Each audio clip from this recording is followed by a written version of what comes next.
अस्सलाम वालेकुम स्टूडेंट। ये हम एग्जांपल नंबर 2 डिस्कस कर रहे थे पिछले वीडियो में, जिसमें हमारे पास क्या गिवन था, एक फिफ्थ टर्म गिवन थी, 70th टर्म गिवन थी, आपने an फाइंड करना था और a13 फाइंड करना था। ठीक है, सबसे पहले हमने अरिथमेटिक सीक्वेंस की जनरल टर्म लिखी, फिर जो टर्म्स हमें गिवन थी उसको हमने यूज किया, तो एक इक्वेशन आ गई। अब जो दूसरी है आपके पास 17th टर्म, इसको हम यूज करेंगे, तो उसके लिए आप क्या करोगे कि nth टर्म में n की जगह 17 पुट करेंगे। सो आपने लिखना है कि put n is equals to 17 in equation number 1। जब आप इक्वेशन नंबर 1 में 17 पुट करेंगे तो आपके पास आ जाएगा a17 is equals to a1 plus 17 minus 1 d आ जाएगा।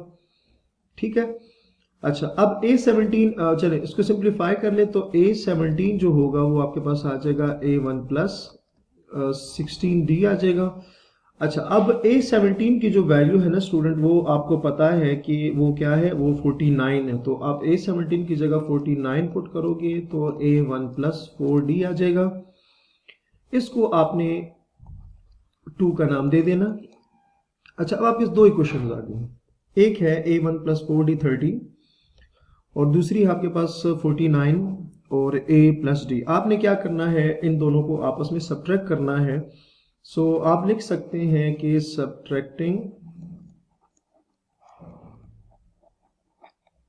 Equation 2 from equation 1। ठीक है, अच्छा 1 जो इक्वेशन थी ना स्टूडेंट, वो हमारे पास आ रही थी a1 plus 4d is equals to 13, और इक्वेशन नंबर 2 आपको पता है a1 plus 4d, sorry a1 plus 16d plus 16d is equals to आपके पास क्या आ जाएगा 49। ठीक हो गया। अच्छा सब्ट्रैक्शन में आपको स्टूडेंट पता है कि जो साइन होते हैं वो चेंज हो जाएंगे। साइन चेंज आपने किस तरह से करने हैं, तो साइन चेंज करने के बाद यहाँ माइनस आएगा, यहाँ पर भी माइनस आएगा, यहाँ पर भी माइनस आएगा, plus a1 minus a1 cancel हो गया। तो यहाँ से आपको नजर आ रहा है कि 4d माइनस 16d आपके पास क्या आ जाएगा, माइनस 12d आ जाएगा, और प्लस 13 यहाँ कोई साइन नहीं, तो प्लस 13 माइनस 49 तो ये आ जाएगा माइनस 36 आ जाएगा। ठीक है, अब यहाँ से आपने करना ये है कि d की वैल्यू फाइंड करनी है। ठीक है, तो आपने दोनों साइडों को -12 के साथ डिवाइड करना है, इधर भी डिवाइड कर दिया और यहाँ पर भी डिवाइड कर देना है। सो आपके पास क्या आ जाएगा, -36 डिवाइडेड बाय -12, तो -12 के साथ कैंसिल हो जाएगा, यहाँ से माइनस कैंसिल हो जाएगा, 12 1 12 3 36। तो स्टूडेंट आपके पास यहाँ से ना d की वैल्यू आ जाएगी 3। अच्छा इस d की वैल्यू को ना आपने किसी एक इक्वेशन में पुट करना है।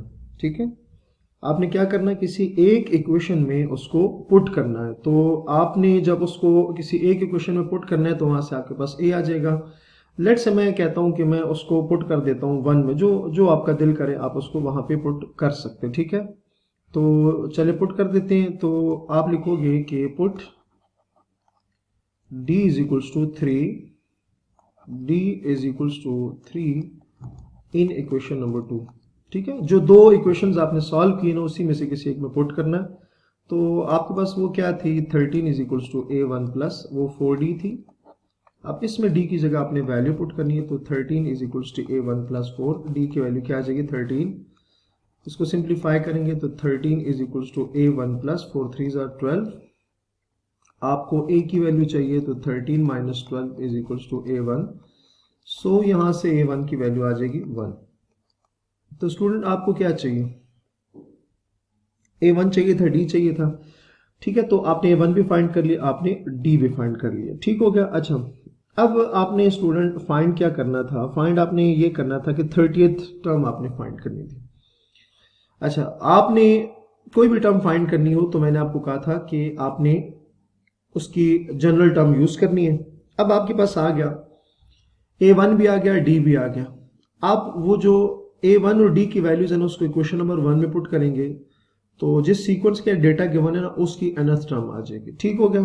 तो आप अब क्या लिखोगे कि पुट ए की जो वैल्यू आई थी 1, put a1 is equals to 1 and d is equals to 3 in equation number 1, ठीक है।